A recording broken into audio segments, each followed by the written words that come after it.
oportunidad. Si ahora mismo estamos sentados en este sillón, Carlos y yo, probablemente es porque ahí he estado niños y porque hay olas aquí. Es decir, que yo vengo a Ferrol por un destino profesional, a trabajar a Ferrol, y vengo encantado porque hay olas y decido quedarme porque es un paraje maravilloso, todas las afueras de Ferrol, donde es el sitio ideal para criar una familia, ¿no? Entonces, teníamos todo aquí, ¿no? Y decidimos quedarnos. Pero es que además ayudó mucho, hablando del surf, es que él no sé si se acuerda exactamente, pero yo sí, el 19 de marzo, el día de San José del año 80, ni siquiera teníais hijos, porque Carlitos no había nacido todavía. ¿Tú eres originario de Ferrol? No, tú eres de La Coruña. Es decir, él es de Coruña, ahora lo contará, se fue a Canarias, yo era de Vigo, hice mi carrera, estaba trabajando en Coruña y de pronto por una serie de circunstancias profesionales, pues Carlos viene a trabajar a Ferrol y yo vengo a trabajar a Ferrol. Él llega unas semanas antes que yo. Yo en el verano del 80 llegué. En el verano del 80. Sí. Y yo alquilé mi casa tristemente el 23F del 81, por eso no se me olvida la fecha, que coincidió el golpe de estado con mi entrada en Ferrol, ¿no? Bueno, el caso es que yo no sabía que Carlos estaba aquí, ni él sabía que yo me había venido en febrero. Y el 19 de marzo nos encontramos en la playa. Y eso, digamos, que fue lo que creó masa crítica, el concepto de masa crítica de reacción nuclear, para que todo el tema de aquí del surf estallase. Tanto a nivel de la creación del primer club de surf de Galicia, el Océano Surf Club, la primera tienda de surf de Galicia, Aquasur Shop de Carlos, ¿no? Y digamos que aglutinamos un montón de gente joven. Yo creo que, como no lo dice, lo digo yo, a través de la tienda siempre se crea un núcleo de relación social muy importante, ¿no? Y ya cuando decidimos poner en marcha, que no sé si voy demasiado rápido, cuando decidimos poner en marcha el Océano Surf Club, pues bueno, yo recuerdo también perfectamente, porque esta anécdota la he contado 1000 veces, mi hijo Pablo estaba aprendiendo a nadar y nadaba con Carlos Bremón en la piscina, ¿no? Y yo por las noches siempre hablaba un rato de surf con Carlos, cómo está el mar, qué tal. Y alguna vez empezamos a hablar ya de la idea de fundar un club, ¿no? Y yo hay una noche que le digo, mira Carlos, ya está decidido, vamos a tirar para adelante y vamos a fundar un club de surf, ¿no? Y entonces fue cuando empezamos a hablar de qué nombre ponerle, ¿no? Porque había La Duna, Marejada, en fin, como en todas partes cuando fueron a estar. Y fuiste tú el que un día por teléfono me dije, creo que hay un nombre que podría tal, Océano. Y yo acepté inmediatamente, o sea que realmente así es como nace el Océano Surf Club. Estamos situados antes de las Navidades del 87-88. La Xunta de Galicia, el gobierno autonómico, nos reconoce como tal en la primavera del 88, en abril o mayo del 88, y ya el club, uno de sus objetivos, naturalmente los objetivos eran promocionar el surf, hacer excursiones, comprar material más barato entre todos, concursos de fotografía, y también había un epígrafe de hacer competiciones de surf. Y ya ese mismo año decidimos arrancar con una primera gran competición, en ponerle al campeonato un nombre similar a los de otros campeonatos de otras partes del mundo y con una cierta perspectiva de futuro, de ahí el adjetivo Classic, porque Pantin Classic nace de un grupo de iluminados que tenían la ilusión de crear algo que perdurase en el tiempo. Teníamos una perspectiva diferente, ¿no? Nosotros ya llevábamos viajando pues toda la década de los 80 a las landas a ver a los campeonatos, que luego retrocederemos, que fue donde realmente aprendimos a organizar y a escuchar a Nuno Jonet con sus frases hechas y demás, ¿no? O sea, que en muchas cosas pues fue nuestro maestro, mi maestro en particular, ¿no? A nosotros nos daba envidia. La realidad es que nos daba envidia ver aquella organización, ver aquel ambiente y decimos, ¿por qué no hacer esto en Galicia, ¿no? Nosotros ya hacer un campeonato para andar por casa ya los hemos hecho, nuestros campeonatos, ¿no? Por cierto, el primero de Vigo también a mediados de los 70 que ganó Nicolás, Sí. Con la tabla que luego me vendió, una Dick Brever tal, que fue mi primera tabla, pues pero ya dijimos de dar ese salto, ¿no? De decir, bueno, pues se acabaron los campeonatos para andar por casa y vamos a hacer algo que tenga una cierta proyección, ¿no? Y algo que perdure en el tiempo, ¿no? Y el modelo estaba creado, o sea, nosotros no teníamos que inventar nada, lo que habíamos visto en Nájano, pues es lo que había que reproducir aquí. Para hacer eso necesitamos una organización, y esa organización pues tenía que venir dada por algo que no existía, que era un club. Ese club es el primer paso que hacemos, ¿no? Y de hecho es fundar el club en el diciembre del 87, aprobarlo la Xunta de Galicia en mayo del 88, y ya ese mismo septiembre, el 23 de septiembre, arranca el primer Pantin Classic, es decir, que es una absoluta continuidad y con una idea clara de cómo, de cuál era el hilo conductor, ¿no? Entonces, lógicamente, ese primer campeonato no podían hacer con muchas ínfulas, porque ni teníamos capacidades de promocionarlo, ni de organizarlo, ni de financiarlo, ni de nada, ¿no? Entonces, lo que nace es con una idea muy clara, pero con unos medios súper mínimos, ¿no? Entonces, de hecho, veíamos que se podía quedar en un campeonato de amigos, éramos unos cuantos amigos que lanzábamos un campeonato con una idea, ¿no? ¿Qué pasa? Que hubo una serie de circunstancias felices. La primera es que Jorge Inver andaba por Galicia en aquel momento y que Buse Núñez, que es otro compañero nuestro, fundador y primer organizador del Pantin Classic, pues contacta con él y le convence de que sería bueno que participase en un campeonato que se va a hacer en Galicia. Él ya había sido varias veces campeón de España y bueno, el caso es que Jorge va a aparecer en la playa.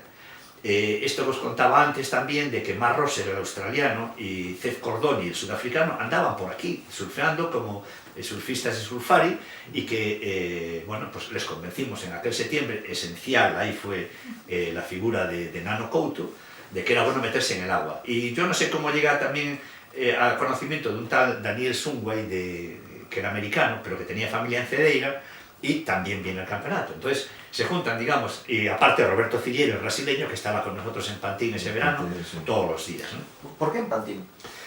Porque sí.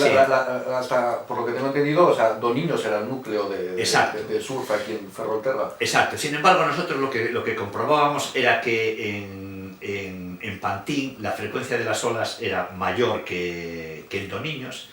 Después nos daba la sensación de que era una playa que por su forma, su dimensión, se adaptaba perfectamente a un campeonato más concentrado. Tercero, tenía esa grada natural que donde hoy está el aparcamiento, que el aparcamiento realmente pues cercenaron la cota superior de la colina, ¿no?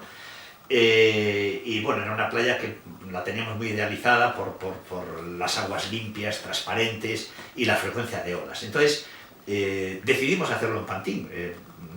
Realmente nosotros también, yo creo que influyeron muchas cosas. A Carlos y yo íbamos muy a menudo a Pantin. Yo tenía aquí una casa alquilada, pero que curiosamente, es que éramos al revés de todos, ¿no? Porque yo tenía la casa alquilada desde el 1 de septiembre hasta el 30 de junio, en Doniños. Y me echaban en julio y en agosto, porque venían unos tíos de Madrid que pagaban el oro y el moro, cuando yo realmente casi me pagaban por vivir en ella. O sea, que era de la cantidad miserable, que yo creo que empecé pagando 10.000 pesetas al mes, o sea, casi que me pagaban por ventilarle la casa, ¿no? Entonces, tengo un detalle todavía más pavero, ¿no? Que si el jefe de personal de Fenia, donde yo trabajaba, en los años 60 le regalaron un terreno en Doniños y no lo quiso. Dijo, ¿para qué quiero yo un terreno en Doniños? Un poco con la filosofía de que ¿a qué vamos a ir a las playas salvajes donde se ahoga la gente, etcétera, etcétera? Eso no lo quería nadie, ¿no? Bien, lo cierto es que a mí eso me obligaba a irme todo el verano fuera de aquí y nuestro sitio era Pantin. Entonces nos dimos cuenta que en Pantin pues, era más fácil hacer un campeonato tal, ¿no? Lo cual no quiere decir que Doniños no tenga una ola maravillosa y cuando rompe bien puede ser incluso mejor que Pantin, pero como todas las playas del mundo tienen su día, su hora, su punto de marea, etcétera, etcétera, etcétera, ¿no? Y lo cierto es que no nos hemos equivocado en el sentido que en 25 años, donde muchos años se celebraron dos campeonatos, un Open y uno de la SP, un masculino y un femenino, un no sé qué y un no sé cuántos, es decir, que ahí a lo mejor se han hecho ahora mismo pues 50 campeonatos, ¿no? En 24 ediciones, y nunca hubo que suspender un campeonato. Un par de veces hubo, Jesús, que pasarlo a lunes la final o no sé qué, pero jamás quedó el título desierto por no celebrar el campeonato. Entonces, eso realmente es muy importante en un mundo tan exigente como es el del sur, de hacer un campeonato un fin de semana. Es decir, pues claro, tú ves ahora mismo la ASP con 11 días o incluso en algún campeonato algo más y tienes un margen, ¿no? Porque en 3 días te lo despachas, ¿no? Pero un fin de semana realmente era muy arriesgado. De hecho, paralelamente en esos años, en estos 24 años, hemos celebrado campeonatos de muy diversas categorías aquí en Doniños y más de uno quedó, buenos campeonatos, un Pro Junior que quedaron prácticamente sin poderse celebrar, ¿no? Me acuerdo una frase de Sars, frase muy curiosa que tenía, Pantin es el único campeonato donde el jefe de la organización me ha pedido perdón por no haber olas hoy. Sí, pero nosotros teníamos a gala eso, a mí me daba vergüenza. Sí, yo soy plenamente consciente de haberle dicho, mira, Sal, lo siento. Sin olas, hoy no hay olas. Claro, el tío traía, yo qué sé, nuestra ilusión era ver a surfistas buenos, ¿no? Entonces yo recuerdo perfectamente que el día que trajo Sarge, que hoy son todos estrellas del surf, o algunos están retirados, ¿no? Y claro, lo que queríamos era verlo surfear en buenas olas, no una porquería de no sé qué, ¿no? O sea, para nosotros el surf son las olas, no es otra historia, ¿no? Entonces el campeonato no dejaba de ser, pues bueno, el motivo de atracción de los surfistas buenos, ¿no? Y entonces, y eso fue, de hecho, eso fue lo que hizo Jorge Inver. Fue el objetivo, la misión que tuvo fue convencernos de que realmente había un surf de otro tipo que se podía practicar perfectamente aquí y nos dejó maravillados. Bueno, era un salto un poco adelante. Entonces, el caso es que nosotros decidimos organizar ese campeonato, ¿no? Y nació de esa manera, un pequeño grupo de personas ligadas ya al Océano Surf Club y que lo echamos a andar, ¿no? Entonces, en esa primera edición, pues la suerte que tuvimos fue que hubo muy buenas olas, porque realmente en el año 89 hubo olas, o en el año 88 hubo olas enormes, ¿no? 3 metrazos. Y ese campeonato pues dio la vuelta a España, dentro del mundo del surf, ¿no? Entonces ya al año siguiente ya fue mucho más sencillo el organizarlo y de hecho pues por primera vez los surfistas turistas que habíamos tenido en la primera edición se convirtieron en profesionales de verdad y de pronto aparece en la caseta donde estábamos un tío rubio, no sé qué tal, que me da una tarjeta y que pone Professional Surfer, ¿no? Que era David Malherbe, ¿no? Entonces David Malherbe había venido a competir en Pantin y a ganar su dinero porque era de lo que vivía, era un surfista profesional. Y con él venía Mike Raven del Cornualles británico, Matt Manes de Australia, es decir, que nos cayeron aquí 3 surfistas profesionales de tomo y lomo, ¿no? Sí. Entonces el único ya que ese año pasó a la final era Jupa Soler, no sé si os acordáis de él, que era muy bueno en Mundaka, Jupa. Que está shipeando ahora y que se metió en la final, pero bueno, ya totalmente resignado de que no podía hacer nada con esas 3 figuras, ¿no?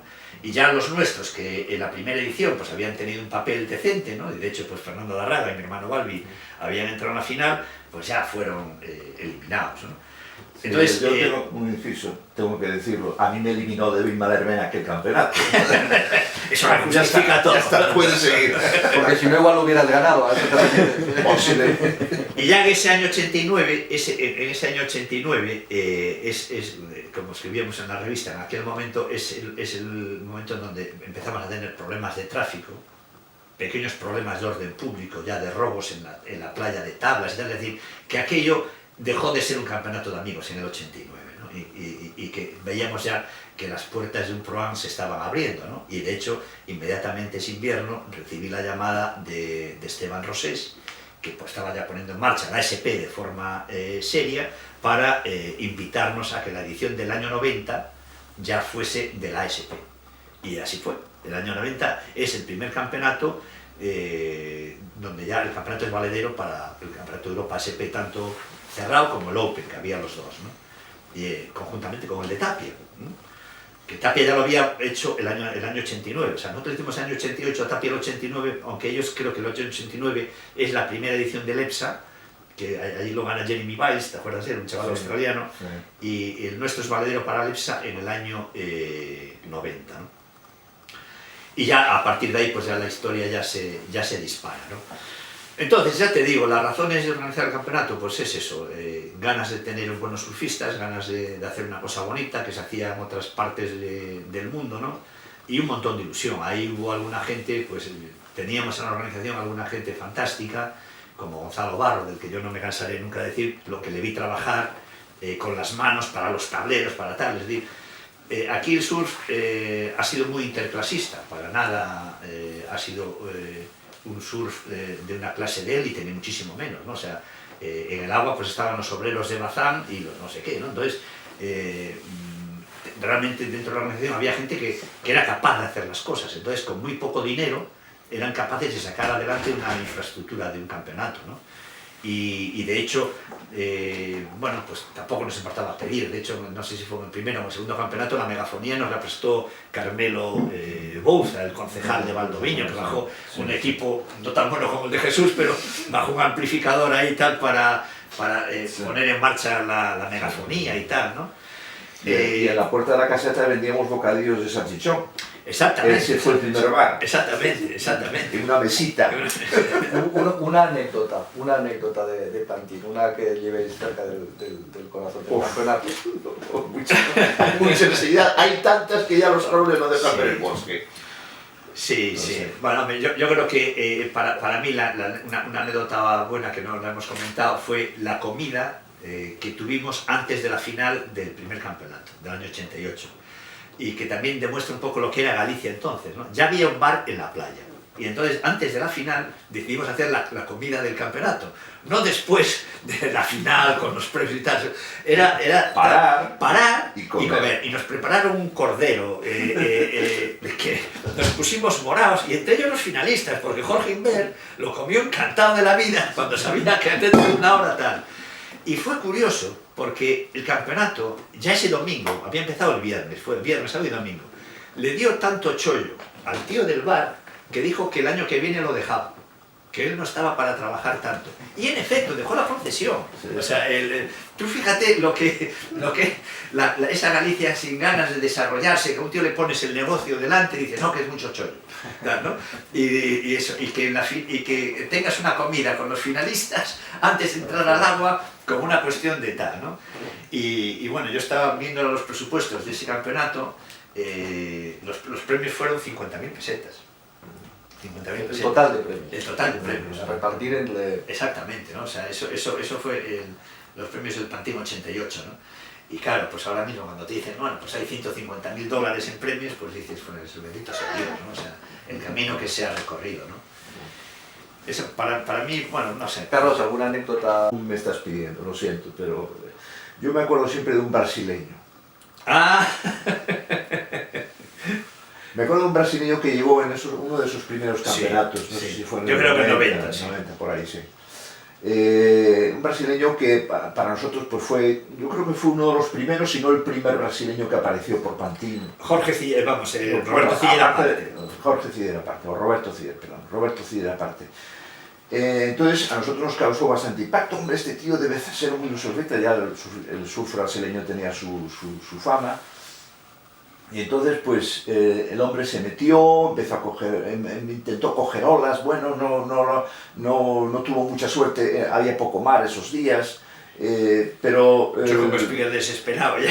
El caso es que Vicente se centró mucho en él desde la cabina de locución. Y el hombre pues no acababa de coger olas, pasó todo esto sobre una manga, porque creo que había sido solamente una manga o algo así, ¿no? Sí, una manga allá de las importantes. Porque el blues se descubrió rápido. Yo no sé si lo habíamos reservado para las mangas finales, algo así, ¿no? Bueno, más pequeño. El caso es que el tío, Vicente muy centrado en él, no acababa de coger olas, al final salió del agua, cojeando con la tabla por la playa, me acuerdo que venía desde la parte de Marnela, cojeando por la playa, y dijo, no, es que me lesioné una pierna, no pude coger olas. Pero a mí aquel tío me quedó grabado en el recuerdo, no sé. Sí, te quedó grabado por algo más negativo, porque nosotros primero le promocionamos como surfista porque nos dejamos engañar. Sí. Entonces él realmente no era buen surfista y no cogió olas, pero aún le dimos crédito. Y realmente pensamos que lo de la lesión era verdad, y entonces aún le regalamos no sé qué. Y lo terrible fue que a los de media hora nos dije que él acababa de vender lo que le habíamos regalado. Entonces... fue una de las... Claro, después hay anécdotas tremendas. Por ejemplo, yo tengo una muy buena de Carlos. Carlos está aquí de milagro. Enormes, ¿no? Porque claro, en 25 años pues hemos tenido de todo, ¿no? Y que no teníamos las casetas como las teníamos ahora. Y hubo un año donde estábamos en la caseta descubierta porque empezó haciendo buen tiempo, pero Pantin es muy cambiante. Lo mismo tienes el viernes macanudo, el sábado una borrasca del demonio o viceversa, ¿no? Y hubo un momento que tuvimos que subir unas casetas, que eran unas estructuras metálicas para hacer una caseta cubierta arriba, ¿no? Y entonces tú te encargaste, eras el hombre intermedio en la escalera, te daban la plancha por debajo, tú la subías en la escalera y me la dabas a mí arriba. Y hubo un momento que no sé qué hiciste, que la escalera empezó a hacer así. Con aquello en la mano. Que perdemos a Carlos. Y en el último extremo conseguimos que la escalera volviese a apoyarse en la caseta. Si no te hubieses caído de espalda y sabe Dios que hubiese pasado. Bueno, todo esto... Y y cuéntale, la anécdota de Gus es muy buena. Una de las primeras casetas de las carpas que tuvimos era una carpa octogonal. Y como todo era para andar por casa, pues no la anclábamos bien. Y Pantín, lo que decimos, hay momentos que hay un viento terrible, ¿no? Y entonces Gus la intentó sujetar y de pronto la carpa despegó como un gigantesco parapente y Gus agarrado a la estructura del carajo aquel, voló 12 metros, fue una cosa impresionante. Sí, no se mató de milagro. Y otra anécdota muy buena, que esta no sé si se puede contar públicamente, es pena que aún nos pidan responsabilidades, es que yo estaba muy envidioso de que al llegar a la Canoa o Segor, ver los helicópteros filmando, ¿no? Y le dije, tenemos que tener un helicóptero como sea, ¿no? Y entonces la ocasión nos pintó Calva cuando un surfista... ¿Tenías influencias políticas? No, que va, para nada. Yo avisé que iba a haber el campeonato y estaban anunciadas las olas grandes y que podía pasar cualquier cosa, tal y cual, ¿no? Y entonces, pues por aquí está la historia completa.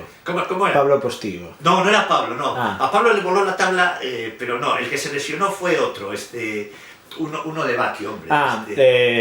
Lizardi Elorriaga. Lizardi Elorriaga, el surfista volador. Entonces, conforme Lizardi se lesionó en el tubo, porque era bueno, Lizardi era un surfista potente y tal, ¿no? Se lesionó en el tubo, entonces yo bajé rápidamente con el micro allí a entrevistarle en la... Torció un tobillo. Tal, ¿no?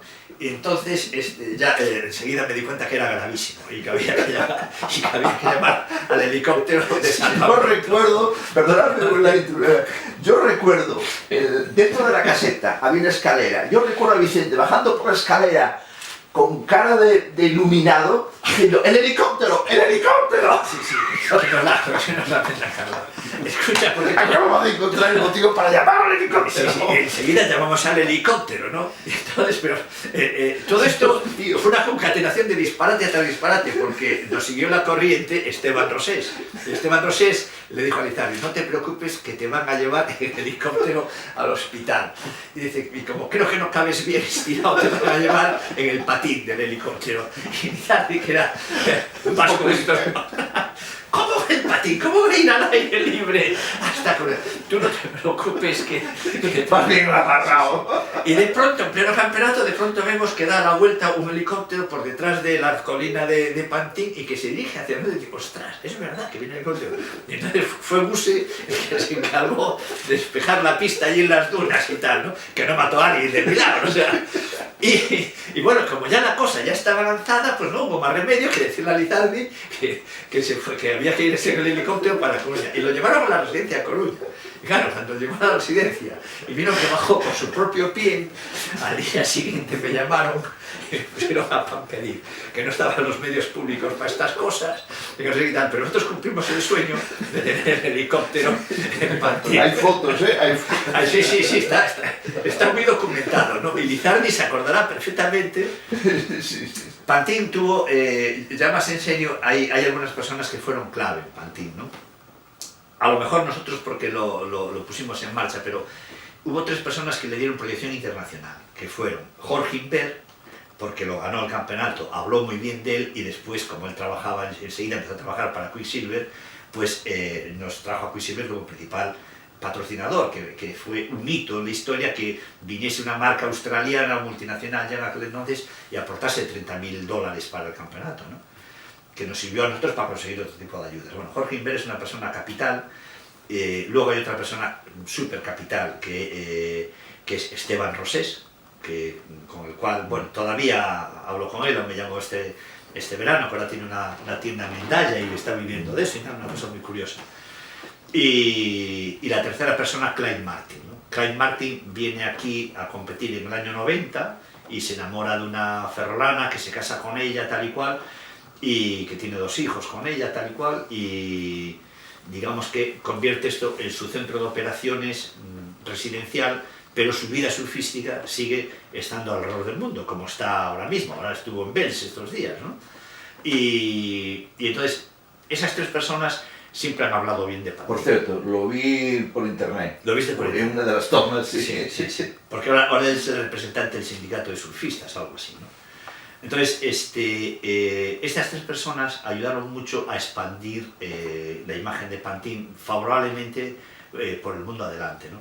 Y luego, el que yo les veía a los surfistas en Osegoro, en la Canoa, un poco como estrellas separadas de la gente, ¿no? Y Pantin lo que tuvo era un campeonato como más entrañable, en donde los surfistas se mezclaban mucho más con la gente, ¿no? Ya no digo ya un matrimonio como el caso de Clyde, pero que no les considerábamos, no sé, ¿no? Entonces, eso también les gustaba, ¿no? El trato humano y tal, ¿no? Y yo creo que esas 3 personas en la proyección del Pantin hay que reconocerles la importancia que han tenido, ¿no? Bueno, yo creo recordar que el artículo que Sarch escribió... En el sentido inverso, de tierra acogedora y buena gente, Sarch se quedó alucinado porque había alquilado un coche la primera vez que vino, y la parte de atrás de lo que cubre el maletero, ¿no? Pero no, la bandeja del trasdos ¿no? Pues la había dejado no sé dónde, ¿no? Entonces cuando entregó el coche se la pidieron y pues no sé dónde la ha dejado y tal. Y volvió al año siguiente y se la dieron, en el mismo sitio donde había estado. Entonces, claro, es una tierra súper acogedora, donde la seguridad es máxima. Él disfrutó mucho eso, conduciendo su coche alquilado entre Cedeira y Valdoviño y tal, ¿no?